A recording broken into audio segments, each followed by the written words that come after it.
And as protests continue for a fifth day in L.A., federal judges declined the California governor's request for an immediate restraining order. He's trying to stop the president's order to deploy military personnel.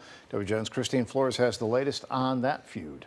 Ray and Micah, good evening. 700 Marines and another 2,000 National Guard troops were ordered to L.A. this week. California's governor filed an emergency motion today to block President Trump's deployment of troops. A federal judge out of San Francisco today has denied that request. Trump out now! For a fourth night, demonstrators and police faced off in parts of downtown Los Angeles, sparked by recent ICE raids and the government's immigration policies.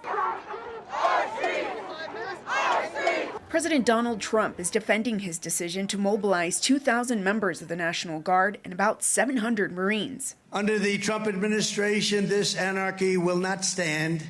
We will not allow federal agents to be attacked, and we will not allow an American city to be invaded and conquered by a foreign enemy, and that's what they are. On Tuesday, Defense Secretary Pete Hegseth went back and forth with Representative Pete Aguilar of California as he was pressed about the decision to mobilize the National Guard and deploy Marines. The governor of the California has failed to protect his people along with the mayor of Los Angeles, and so President Trump has said he will protect our agents, and our Guard and Marines are proud to do it. The law also says, Mr. Secretary, that the orders for these purposes shall be issued through governors of the states. You and I both know that President Trump has all the authorities necessary, and thankfully he's willing to do it. These are actions that have been criticized by Los Angeles Mayor Karen Bass and California Governor Gavin Newsom. My conversations with the administration was before the deployment of the National Guard.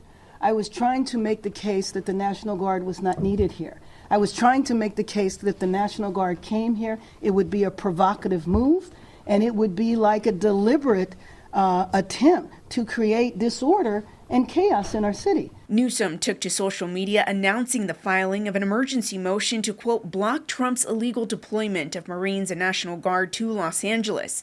They allege sending military forces into their city without a request or approval from the state or local officials is a violation of the U.S. Constitution and claim the president is exceeding his authority. The deployment of the National Guard troops and Marines to L.A. is estimated to cost at least $134 million and last for at least the next 60 days. That's what Hegseth told lawmakers Tuesday. We stated very publicly that it's 60 days because we want to ensure that those rioters, looters, and thugs on the other side assaulting our police officers know that we're not going anywhere. As for the immediate request for a restraining order, a federal judge has granted the Trump administration more time to respond to the governor's filing. They now have until tomorrow to file a response. The hearing is scheduled for Thursday. Back to you guys. All right, Christine, thanks.